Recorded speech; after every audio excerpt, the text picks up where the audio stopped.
My girlfriend said I cannot go backward with you. I need someone who can provide 3 days later. She left an envelope on my mirror and disappeared. What she did not know was that I let her think I was broke on purpose. I am a 33-year-old civil engineer. 5 years ago, I co-founded Havenworks with my best friend Logan. We build sustainable housing using recycled materials and green technology. For 3 years, we barely broke even. Then last year, things started changing. A German investment group reached out about acquisition talks. Everything was moving forward, but we were under strict NDA. I could not tell anyone, not even Vanessa. Vanessa and I had been together for 2 years. She is an interior designer with a growing Instagram following. When we met, she loved that I was building something meaningful, but over time, something shifted. She started spending more time with lifestyle influencers, people who measured success in luxury brands and vacation destinations. She began making comments about my car being too old, about how her friends were all upgrading their lives while we stayed stagnant.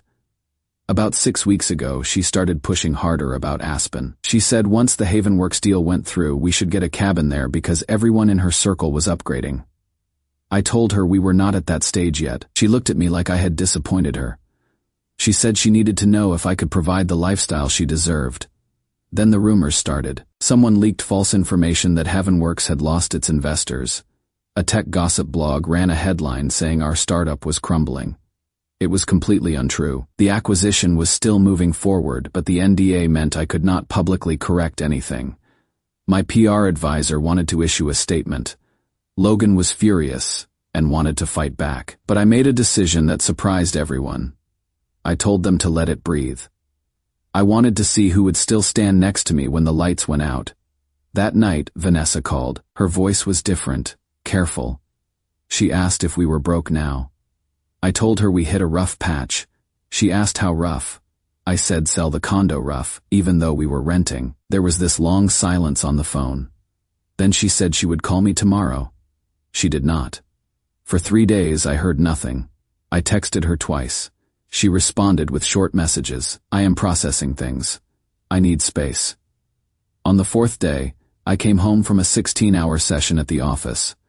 There was an envelope taped to my bathroom mirror. Inside was a note on her expensive stationery. It said she loved me, but she could not go backward. She said I needed time to rebuild and she needed stability, and that I should not take it personally. Half my closet was empty.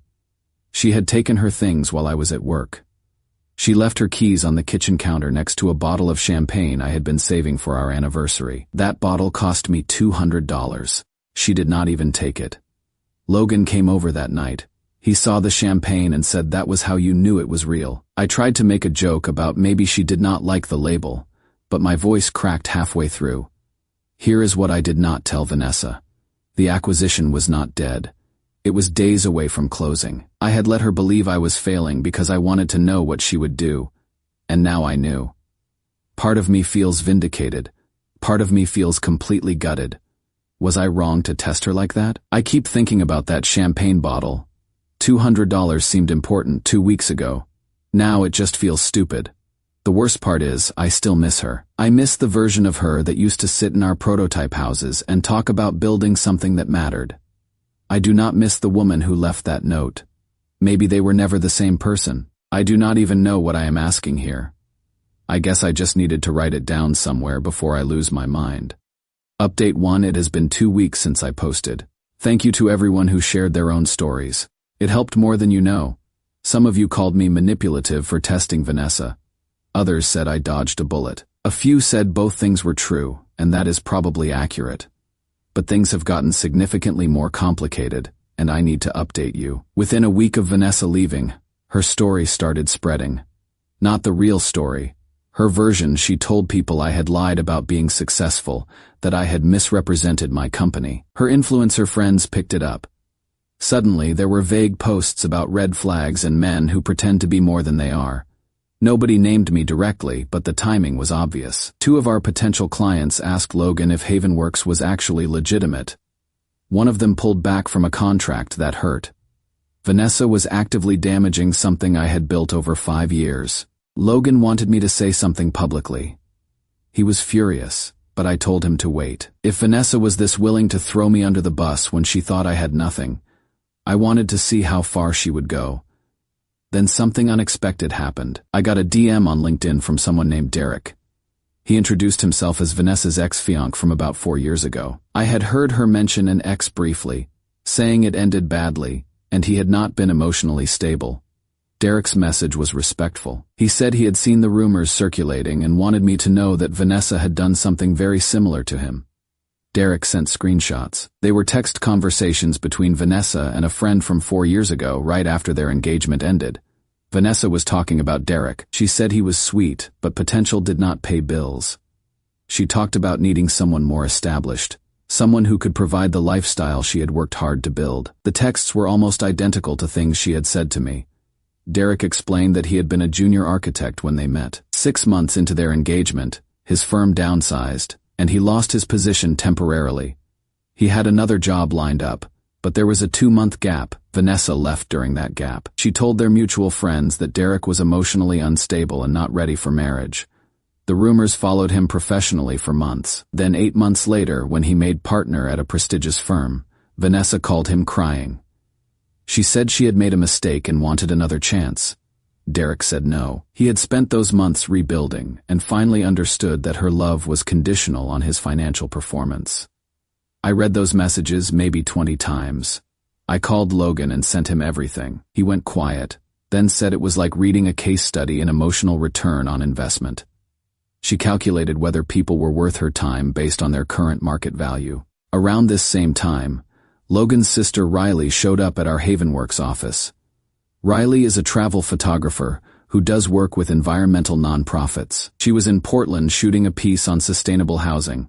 When she arrived, I was at my desk at midnight. I had been there since 6 in the morning. I had not eaten. Riley went out and came back with soup from the Vietnamese place down the street. She sat with me while I ate, helped me organize paperwork, and we talked.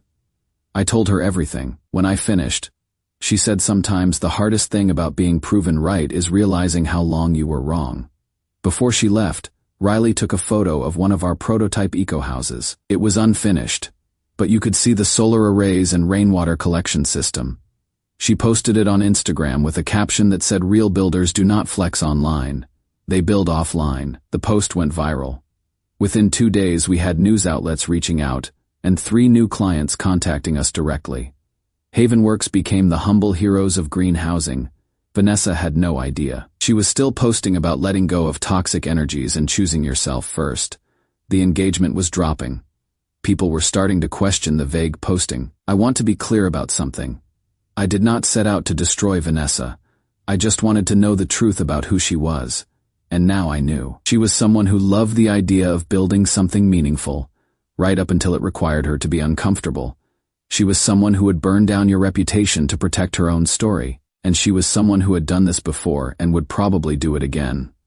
Update 2: the acquisition closed last Tuesday. Havenworks was purchased for $5.3 million.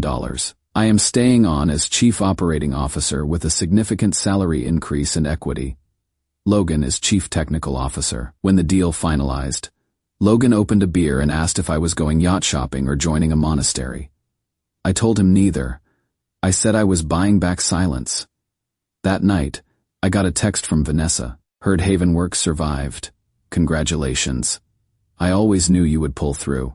Maybe we could talk." I stared at that message for a long time. She always knew I would pull through. She had left an envelope saying she could not go backward. She had told people I was a liar. And now she always knew. I texted back, "You left when you thought I would not." 3 dots appeared, disappeared, then appeared again. Finally, she responded, "That is not fair. I was scared. I made a mistake. Can we please just meet and talk about this like adults?" I did not respond right away. When I got back from a walk, there were 4 more messages. She said she had been going through something difficult. She said she deserved a chance to explain in person. Part of me wanted to say no, but there was another part that wanted her to sit across from me and see exactly what she had given up. I texted her back the next morning. "Fine. Same say F where we had that conversation about you deserving stability. Saturday at 2, she responded immediately. "Thank you. I promise you will understand once we talk. Saturday came. I got there early and ordered black coffee. The CA half was where 6 months ago, Vanessa had told me she needed to know I could provide for her future. It was right after one of her friends got engaged to a tech executive. Vanessa walked in at exactly 2, wearing designer white. She looked good. That was the frustrating part. She looked exactly like the woman I had fallen for, but I knew better now. She sat down. There was a moment of silence. Then she started. Noah, I panicked. I did not mean to hurt you. I was scared. And I made a terrible decision, and I have regretted it every day. I looked at her, scared of what? Poverty or embarrassment? Her face changed. That is cruel. I said it was just a question. She said, I did not understand what it was like to watch everyone around you succeed while you stayed in place. I told her I understood perfectly. I had spent 5 years building something while people questioned if it would ever work. The difference was, I did not abandon the people who believed in me when things looked bad. Vanessa tried a different approach. She said she loved me, that she had always loved me, but she had been raised to value security, and did not know how to turn that off. She said her parents had struggled financially, and it left her with deep anxiety about money. She said she was working on it with a therapist. I let her finish. Then I slid a folder across the table. Inside was a copy of the acquisition contract summary showing the sale price and my new position. I said, this is what you left behind. Not the money. The man. Vanessa stared at the paper. Her face went through confusion, realization, shock, anger, and then genuine grief. She said I had lied to her. I told her I had let her believe what she wanted to believe, and she showed me exactly who she was. She started crying. Real tears. She said this was not fair, that I had manipulated her. I told her nobody set her up. I just stopped correcting her assumptions and she made her choice. She asked if I had planned this. I told her the truth. I had not planned anything. I just wanted to know if she would stay when things were hard. She did not. I stood up to leave. Vanessa grabbed my hand. She said we could start over, that she would prove she was different. I pulled my hand back gently and told her I believed she was sorry. I believed she regretted leaving, but I also believed she would do the same thing again the next time things got difficult. Because her love was conditional and mine could not be anymore. As I walked out, Riley was outside shooting photos for the Portland Green Expo. When she saw me leaving, she waved. I did not realize until later she had taken a photo through the CAF window showing Vanessa sitting alone at the table, staring at the contract folder. Riley posted it that night with a caption, "Some people only love the light after it stops shining on them." The post got shared thousands of times. People were speculating about the context. The comments resonated, though nobody knew it was about Vanessa and me specifically. I thought that would be the end of it. But 3 days later, a colleague sent me a link to a LinkedIn post. It was from one of Vanessa's former clients, a nonprofit that worked on environmental education. They had hired Vanessa's firm to renovate their office using sustainable materials. According to the post, they recently discovered that her firm had been billing them for high-end eco-friendly materials, but using cheaper conventional alternatives. The difference had been pocketed as profit. Worse, the firm had been using the nonprofit's name in marketing materials, claiming they had donated services when they had actually charged full price and then some. The post went viral in Portland's nonprofit community. Within a day, 3 more clients came forward with similar stories. There was an investigation. The story hit local news. Designer diva caught in greenwashing scandal. The irony was almost too perfect. She had left me because she thought I was failing at building something meaningful. Meanwhile, she had been actively destroying the very values she claimed to care about. All for profit. I did not feel victorious. I just felt tired. Logan said it was karma. Maybe, or maybe Vanessa had always been willing to cut corners when nobody was watching. Riley and I had been spending more time together. Nothing romantic at first. Just conversations about work and life and what it means to build something that lasts. She understood what I was going through. She had spent years documenting environmental work and had seen plenty of people who talked about sustainability while exploiting it for personal gain. Havenworks was thriving. We were working with veteran housing programs and environmental grant organizations, Riley officially joined as photographer and outreach coordinator. Logan joked that I had finally found someone who did not mind my broke phase. I told him she had liked me when the lights were off. But there was one more thing coming that I did not see at all. Final update first. An update on basics. Havenworks has expanded significantly.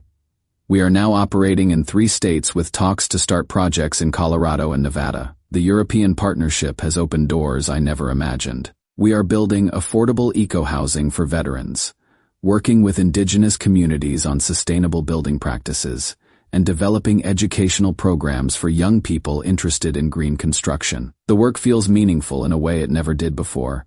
Riley and I started dating about 6 weeks ago. It happened gradually. We were spending so much time together that the line between professional and personal dissolved naturally. She makes me laugh. She challenges my ideas. She shows up when things are difficult instead of disappearing.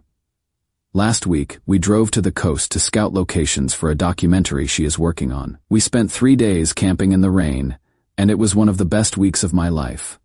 Vanessa's situation deteriorated. The investigation led to a lawsuit from multiple clients. Her business partner tried to pin everything on her. Emails came out showing Vanessa had been pushing the cost-cutting measures while maintaining the eco-friendly branding. Her Instagram following dropped by 60%. The lifestyle influencer crowd went quiet. She moved to Seattle about a month ago. I hope she figures things out. Not because I want her back, but because carrying around that much calculation and fear seems exhausting. But here is the thing I did not expect. 2 weeks ago, I got a handwritten letter from Charles Clark, Vanessa's father. I had met Charles a few times. He was a quiet man who had built a successful accounting practice from nothing. The letter started with an apology.